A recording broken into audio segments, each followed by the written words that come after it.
Assalamualaikum, nama saya Rosmah Rasyika binti Rosli. Nombor matrik saya 275178. Saya akan membentangkan bahagian A, prinsip percukaian negara Singapura. Pengenalan. Dalam dunia yang dilingkari kemajuan sains dan teknologi, sudah pastinya negara tidak terlepas daripada isu cukai. Cukai ialah biaya yang dibiayai oleh seseorang individu atau syarikat secara berwajib kepada pemerintah sesebuah negara seperti mana yang telah ditetapkan dan termaktub dalam undang-undang negara. Cukai juga terbahagi kepada beberapa jenis, iaitu cukai pendapatan, cukai jualan, cukai tanah, cukai pintu, cukai jalan dan sebagainya. Definisi cukai barang dan perkhidmatan. Cukai adalah satu-satunya cara untuk membiayai barangan awam kerana ia tidak boleh dinilai dengan sewajarnya di pasaran. Ia hanya boleh disediakan oleh kerajaan, dibiayai oleh cukai. Adalah penting cukai direka bentuk supaya tidak menjadi sumber herotan dalam pasaran atau mengakibatkan kegagalan pasaran. GST bermaksud cukai barang dan perkhidmatan. Ia adalah cukai perdagangan domestik yang akan dikenakan dalam bentuk cukai nilai tambah ke atas semua barangan dan perkhidmatan dalam amalan dengan beberapa pengecualian. Cukai tambah nilai mengecualikan semua input termasuk barangan modal. Oleh itu, ia menjadi cukai umum ke atas penggunaan domestik. Pelaksanaan GST tidak memerlukan perniagaan walaupun GST dikenakan di setiap peringkat rantaian pembekalan. Elemen cukai tidak akan menjadikan sebahagian daripada kos pengeluaran kerana bayaran GST ke atas input oleh perniagaan boleh dituntut. Oleh itu, kos pengeluaran perniagaan tidak akan terjejas kerana cukai input yang ditanggung pada peringkat sebelumnya akan sentiasa ditolak oleh perniagaan dalam langkah seterusnya rantaian bekalan. Jadi tidak kira berapa banyak peringkat di mana sesuatu barangan dari siri dilalui, di Singapura, barangan dan perkhidmatan GST juga dikenali sebagai cukai tambah nilai. Tujuan percukaian. Sistem percukaian merupakan satu sistem ekonomi berkaitan pendapatan yang diperolehi dengan cara kutipan dengan tujuan sebagai satu punca pendapatan kepada hasil negara. Hasil dari cukai akan digunakan bagi membangunkan kemudahan infrastruktur dan kemudahan rakyat di mana perbelanjaan tersebut dapat diukur oleh rakyat dengan kemampuan kerajaan mentadbir sistem cukai dan kadar cukai yang dikenakan. Salah satu objektif penting percukaian ialah pembangunan ekonomi. Yang kedua ialah guna tenaga penuh. Yang ketiga, percukaian boleh digunakan untuk memastikan kestabilan harga. Objektif percukaian jangka pendek. Akhir sekali, satu lagi hasil tambahan atau bukan hasil objektif percukaian ialah pengurangan ketidaksamaan dalam pendapatan dan kekayaan. Assalamualaikum dan selamat sejahtera. Saya Siti Aisyah binti Ahmad Salam, nombor matrik 275192.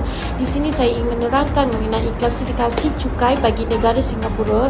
Yang ini mempunyai dua klasifikasi, iaitu teknik cukai dan asas cukai. Teknik cukai iaitu teknik cukai percukaian yang dijalankan di Singapura adalah berasaskan cukai barang dan perkhidmatan yang menyumbang kepada kemajuan sektor ekonomi di negara tersebut. Kerana GST merupakan cukai terperingkat yang dimulakan dengan peringkat pengeluaran hingga peringkat kepenggunaan. Manakala bagi asas cukai, ianya terdapat 5 asas, iaitu pembelanjaan penggunaan, kekayaan, pendapat dan urus niaga. Dalam konsep GST di Singapura, asas percukaian yang digunakan ialah asas penggunaan. Singapura menjalankan struktur kadar cukai proporsional kerana kadar cukai yang sama dan tetap dikenakan ke atas semua lapisan masyarakat tanpa mengira pendapatan tinggi ataupun rendah.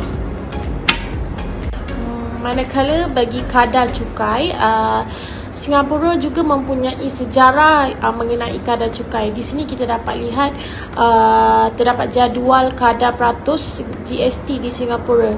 Ianya bermula 1 April 1994 sehinggalah 2021.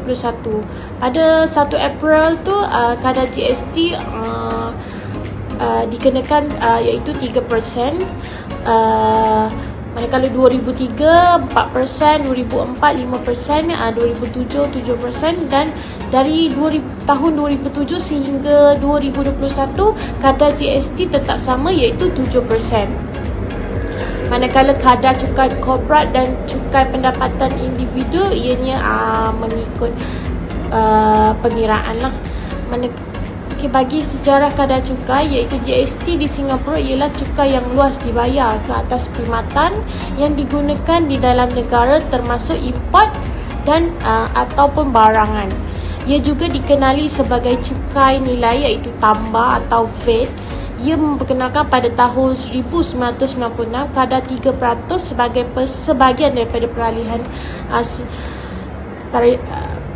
daripada cukai langsung kepada cukai tidak langsung.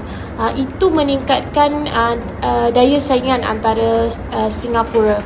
Ianya hasil tambahan yang diraih daripada GST membolehkan kadar cukai pendapatan individu dan korporat serta kadar cukai hartanah kekal rendah. Sehingga Februari 2022, kadar semasa 7% di Singapura adalah antara terendah di dunia, malah di Asia.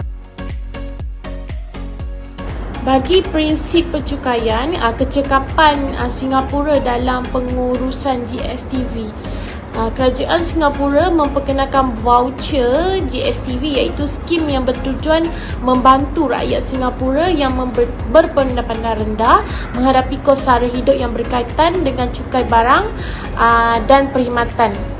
Itu GST. Walaupun komponen tunai sentiasa mendapat perhatian, voucher GST sebenarnya terdiri daripada 3 komponen berasingan iaitu tunai, USave dan MediSave. Walaupun ekonomi kukuh, kerajaan Singapura juga memperkenalkan pakej yang boleh mengimbangi dan mengurangkan kesan GST. Negara Singapura juga cekap dalam pengurusan GSTV. Dia telah menyediakan pakej yang boleh memberi pampasan termasuk tambahan nilai CPS. Contohnya bagi pelajar pengajian tinggi, bayaran tunai seperti kredit GST, persetubuhan dividen, rumah warga emas. Hai, Assalamualaikum. Saya Muhammad Solehan bin Musa, nombor metrik 275871. Pertimbangan equity. Semasa nilai equity GST, pertimbangan juga dapat diberikan kepada equity untuk mengenakan cukai yang sama dengan pengguna pembayar cukai yang berbeza. Kerajaan Singapura memilih untuk tidak memberi apa-apa pengecualian kerana beberapa langkah itu lebih memanfaatkan golongan yang berpendapatan tinggi. Bagi syarikat yang berdaftar GST, syarikat tersebut dikenaki untuk mengutip cukai GST daripada pelanggan mereka untuk barangan dan perkhidmatan yang diberikan oleh mereka dan kemudiannya membayar cukai yang dikutip kepada pihak berkuasa cukai. Kesimpulannya, GST adalah satu sistem yang amat baik. Kajian yang menyeluruh sebaik-baiknya dilakukan oleh organisasi yang bebas dan berkecuali ke atas kesan terhadap rakyat apabila GST dilaksanakan. Kemudian, kebaikan cukai di negara Singapura dapat membolehkan pengurangan cukai pendapatan individu dan cukai korporat. Ia juga menjadikan ekonomi lebih berdaya saing, beban cukai lebih sekata, manakala pengikutipan cukai lebih berkesan dan kos lebih rendah. Sekian daripada saya. Terima kasih.